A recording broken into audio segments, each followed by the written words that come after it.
Eminencia, queridos hermanos obispos, queridos sacerdotes diáconos, consagradas, consagrados, seminaristas, queridos agentes de pastoral, hermanos y hermanas. Laudetur Jesus Christus. Sono felice di essere. Me alegra estar de nuevo aquí, después de haber compartido con ustedes el 52º Congreso Eucarístico Internacional. Fue un momento de mucha gracia y estoy seguro de que sus frutos espirituales los siguen acompañando.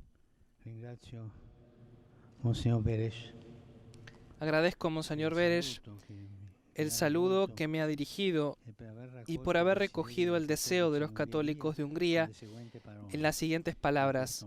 En este mundo cambiante queremos testimoniar que Cristo es nuestro futuro. Cristo. No el futuro es Cristo, sino Cristo es nuestro futuro.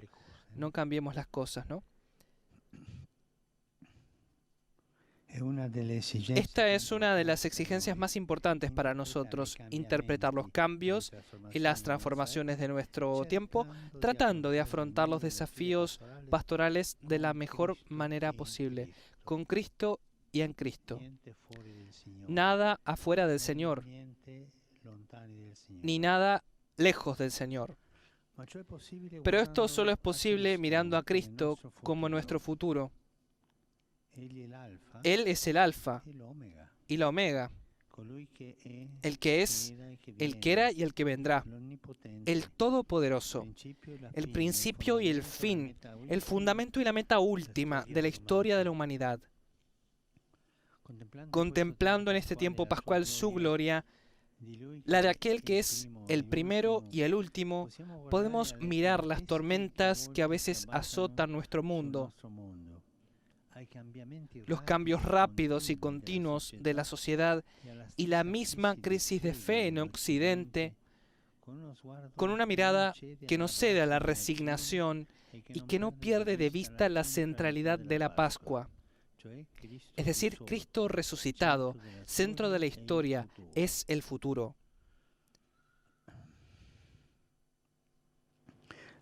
Nuestra vida, aunque marcada por la fragilidad, está puesta firmemente en sus manos. Si olvidamos esto, también nosotros, pastores y laicos, buscaremos medios e instrumentos humanos para defendernos del mundo, encerrándonos en nuestros cómodos y tranquilos oasis religiosos, o por el contrario, nos adaptaremos a los vientos cambiantes de la mundanidad, y entonces nuestro cristianismo perderá vigor y dejaremos de ser sal de la tierra. Volver a Cristo como el futuro, para no caer en la mentalidad cambiante de la mundanidad, que es lo peor que puede suceder en la iglesia, una iglesia mundana. Estas son pues las dos interpretaciones, diría yo, las dos tentaciones, de las que siempre debemos cuidarnos como iglesia. Una lectura catastrofista de la historia presente que se alimenta del derrotismo de quienes repiten que todo está perdido, que ya no existen los valores del pasado, que no sabemos dónde iremos a parar. Es hermoso que el reverendo Sándor haya expresado su gratitud a Dios, que lo ha liberado del derrotismo. ¿Y qué hizo de su vida? ¿Una gran catedral? No, sino una pequeña emergencia, una pequeña capilla de emergencia. No se dejó vencer. Gracias, hermano. Y luego está el otro riesgo, el de la lectura ingenua de la propia época, que en cambio se basa en la comodidad del conformismo y nos hace creer que al fin de cuentas todo está bien, que el mundo ha cambiado y debemos adaptarnos. Sin discernimiento, es feo eso. Así, contra el derrotismo catastrofista y el conformismo mundano, el Evangelio nos da ojos nuevos, nos da la gracia del discernimiento para entrar en nuestro tiempo con actitud de acogida, pero también con espíritu de profecía. Por tanto, con acogida abierta a la profecía. No me gusta usar el adjetivo profético, se usa demasiado. Sustantivo, profecía. Nosotros estamos viviendo una crisis de sustantivos. No, profecía. Espíritu, actitud acogedora, abierta, con profecía en el corazón. A este respecto, quisiera detenerme en una imagen utilizada por Jesús, la de la higuera. Nos la ofrece en el contexto del Templo de Jerusalén. A los que se quedaban admirando sus hermosas piedras y vivían así una especie de conformismo mundano, poniendo su seguridad en el espacio sagrado y en su solemne grandeza, Jesús le dice que no hay que absolutizar nada en esta tierra, porque todo es precario y no quedará piedra sobre piedra.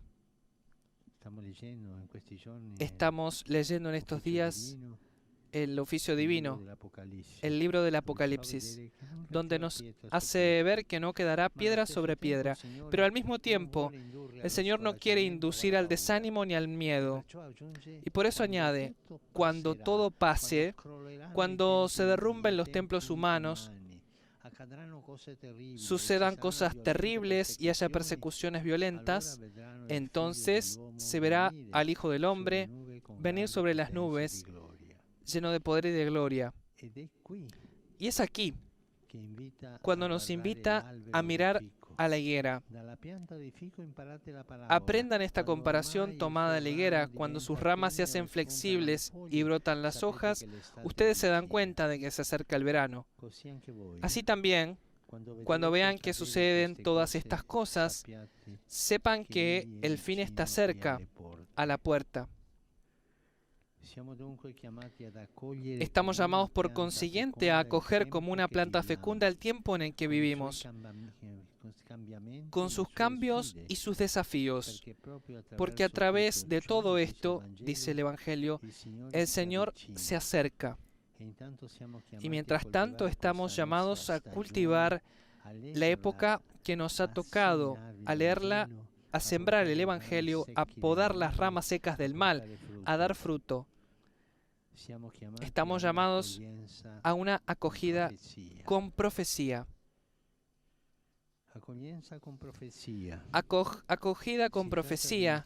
Se trata de aprender a reconocer los signos de la presencia de Dios en la realidad, incluso allí donde no aparece explícitamente marcada por el espíritu cristiano, y nos sale al encuentro con ese carácter que nos provoca y nos interpela. Y al mismo tiempo se trata de interpretarlo todo a la luz del Evangelio, sin mundanizarse. Estén atentos. Sin mundanizarse, sino como anunciadores y testigos de la profecía cristiana. Estén atentos al proceso de mundanización. Caer en la mundanización tal vez es de lo peor que puede suceder a una comunidad cristiana.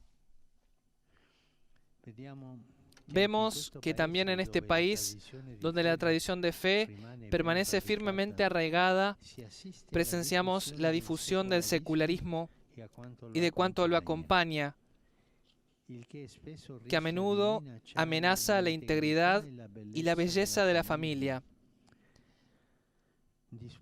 Expone a los jóvenes a modelos de vida marcados por el materialismo y el hedonismo, y polariza el debate sobre las nuevas cuestiones y los nuevos desafíos. Y entonces la tentación puede ser la de volverse rígidos, encerrarse y adoptar una actitud de combatientes. Pero tales realidades pueden representar oportunidades para nosotros, cristianos, porque estimulan la fe y la profundización de algunos temas y nos invitan a preguntarnos cómo estos desafíos pueden entrar en diálogo con el Evangelio, a buscar nuevos caminos, instrumentos y lenguajes. En este sentido, Benedicto XVI afirmó que las distintas épocas de secularización vienen en ayuda de la Iglesia porque han contribuido de modo esencial a su purificación y reforma interior. En efecto, las secularizaciones han significado siempre una profunda liberación de la Iglesia de formas mundanas.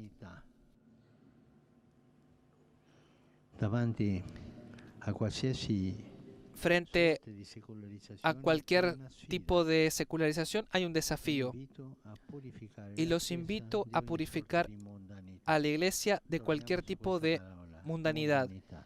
Volvamos a esta palabra, mundanidad, que es lo peor que nos puede suceder. Es un paganismo soft, un paganismo que no te quita la paz. ¿Por qué? ¿Porque es bueno? No, porque estás anestesiado. El compromiso de entrar en diálogo con las situaciones de hoy exige que la comunidad cristiana esté presente y dé testimonio, que sea capaz de escuchar las preguntas y los retos sin miedos ni rigidez. Y esto no es fácil en la situación actual, porque tampoco faltan las dificultades internas. En particular, quisiera destacar la sobrecarga de trabajo de los sacerdotes. En efecto, por una parte, las exigencias de la vida parroquial y pastoral son numerosas, pero por otra, las vocaciones disminuyen y los sacerdotes son pocos, a menudo de edad avanzada y con algunos signos de cansancio.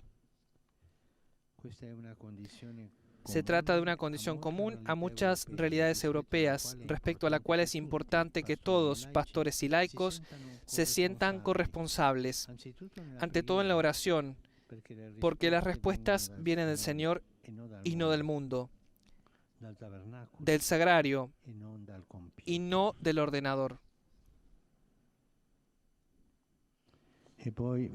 Y luego, en la pasión por la pastoral vocacional, buscando el modo de ofrecer con entusiasmo a los jóvenes la fascinación de seguir a Jesús, también en la especial consagración. Es hermoso lo que nos contó la hermana Cristina. Ha sido una vocación difícil, porque esta, para convertirse en dominica, fue ayudada de un sacerdote de otra orden, no recuerdo, después de un francescano, después de los jesuitas, con los ejercicios, y al final se volvió dominica. Lindo recorrido has hecho. Es hermoso lo que nos contó acerca de su discutir con Jesús sobre por qué precisamente le había llamado a ella. Quería que llamara a las hermanas, no a ella. Se necesita quien escucha y ayude a discutir bien con el Señor. Y más en general, es necesario comenzar una reflexión eclesial. Uso la palabra sinodal, que debemos hacer todos juntos en ese sentido, para actualizar la vida pastoral sin conformarse con repetir el pasado y sin tener miedo a reconfigurar la parroquia en el territorio, sino haciendo de la evangelización una prioridad e iniciando una colaboración activa entre sacerdotes, catequistas, agentes de pastoral y profesores. Ya están en este camino. Por favor, no se detengan. Busquen las formas posibles para colaborar con alegría en la causa del Evangelio y lleven adelante juntos, cada uno con su propio carisma, la pastoral como anuncio querigmático, eso que mueve las conciencias. Fue bonito en este sentido lo que nos dijo Dorina sobre la necesidad de llegar al prójimo a través de la narración, la comunicación, tocando en la vida cotidiana.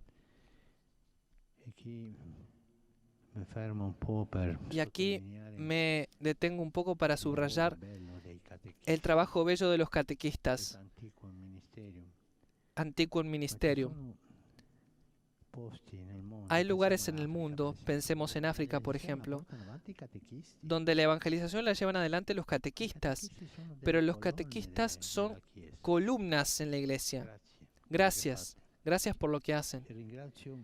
Y agradezco a los diáconos y a los catequistas que tienen un rol decisivo en la transmisión de la fe a las jóvenes generaciones y a todos aquellos profesores y formadores que están comprometidos generosamente en el campo de la educación. Gracias, tantas gracias. Permítanme decirles también que una buena pastoral es posible si somos capaces de vivir el mandamiento del amor que el Señor nos ha dado y que es don de su Espíritu.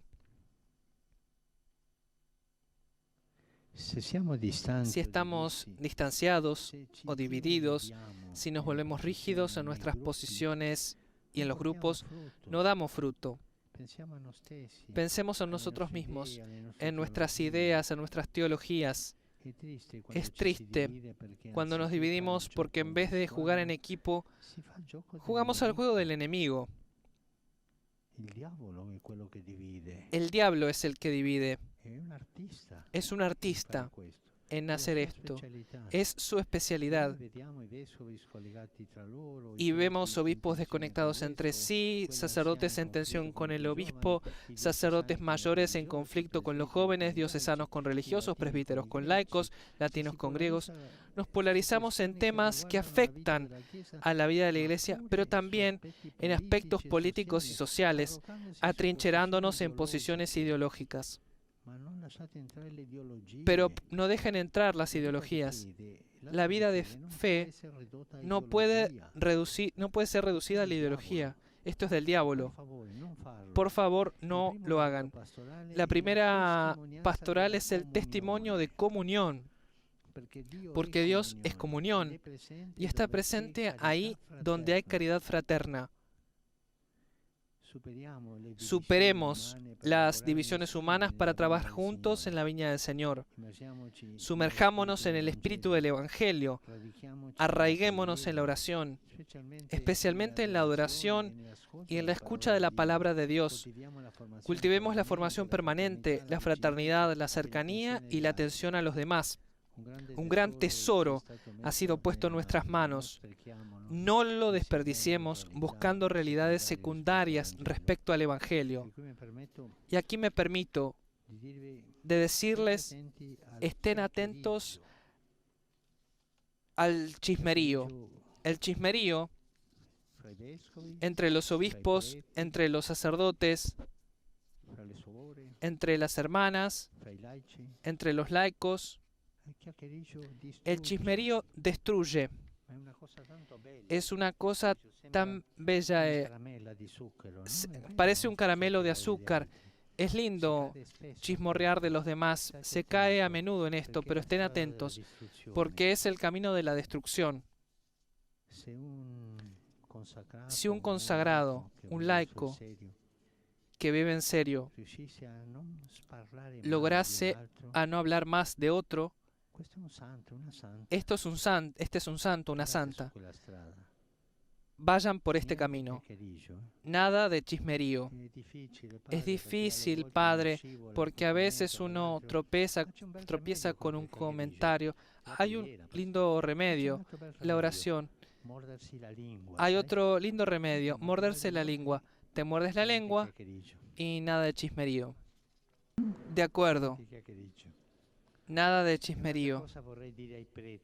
Y una cosa quería decirles a los sacerdotes para ofrecer al pueblo santo de Dios el rostro del Padre y crear un espíritu de familia. Tratemos de no ser rígidos, sino de tener miradas y enfoques misericordiosos y compasivos.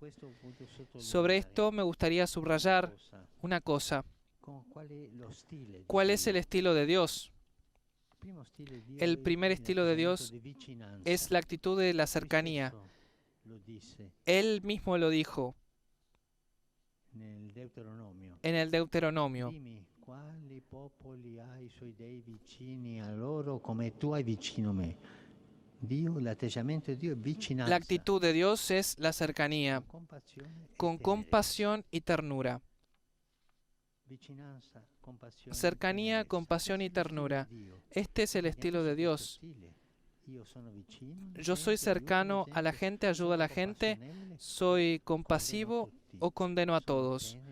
¿Soy tierno, suave? Per quanto niente rigidità. Nada de rigidez. Cercanía, compasión y ternura. En este sentido me han impresionado las palabras de Don Joseph, que ha recordado la entrega y el ministerio de su hermano, el beato Janos Brenner, bárbaramente asesinado con tan solo 26 años. ¿Cuántos testigos y confesores de la fe tuvo este pueblo durante los totalitarismos del siglo pasado? Han sufrido tanto. El beato Janos experimentó en su propia piel muchos sufrimientos. Habría sido fácil para él guardar rencor, encerrarse en sí mismo, volverse rígido. En cambio, fue un buen pastor. Esto se nos pide a todos, especialmente a los sacerdotes, una mirada misericordiosa, un corazón compasivo, que perdona siempre, que perdona siempre, que perdona siempre, que ayuda a recomenzar, que acoge y no juzga, anima y no critica, sirve y no murmura.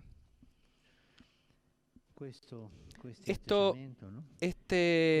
actitud nos ejercita para la acogida, una acogida que es profecía, es decir, a transmitir el consuelo del Señor en las situaciones de dolor y pobreza del mundo, acompañando a los cristianos perseguidos, a los migrantes que buscan hospitalidad, a las personas de otras etnias, a cualquiera que lo necesite.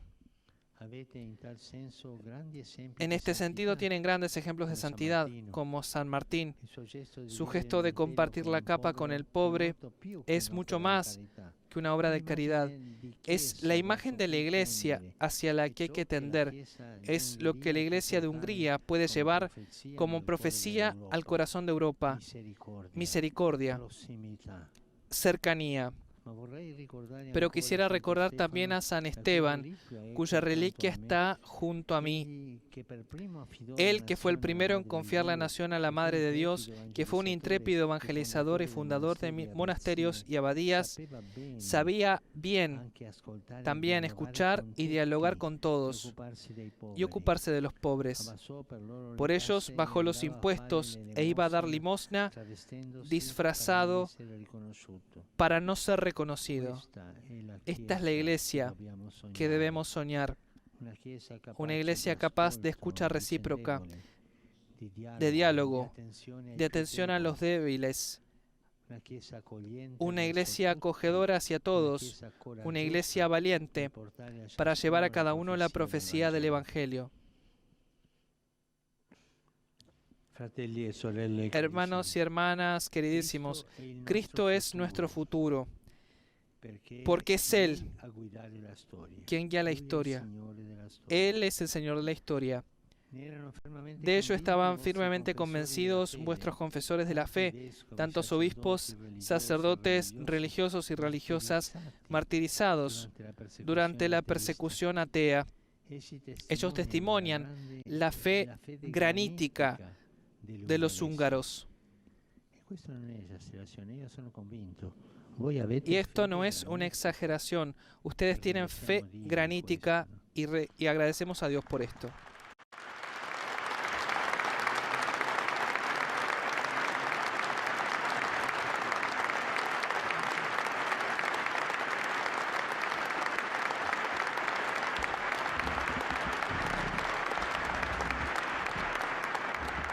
Desidero far memoria del cardenal Vincenti. Quisiera recordar al cardenal Vincenti, que creía en el poder de la oración, hasta el punto de que aún hoy, casi como un dicho popular, se repite aquí: si hay 1 millón de húngaros rezando, no temeré al futuro. Millones.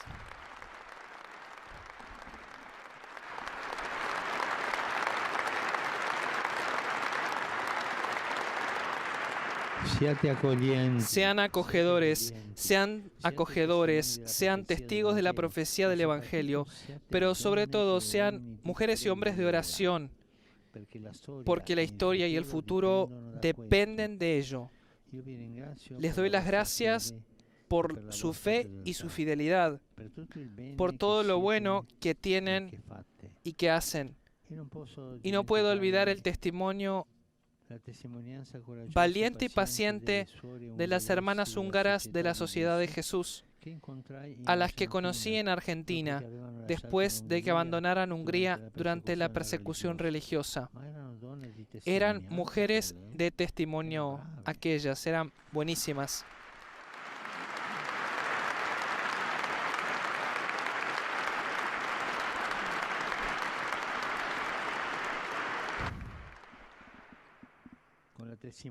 Con el testimonio me hicieron mucho bien.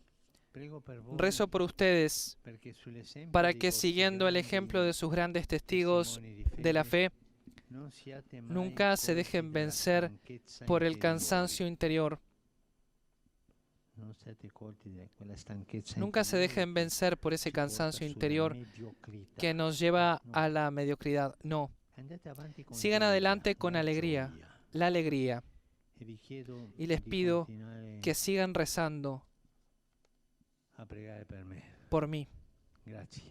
Gracias.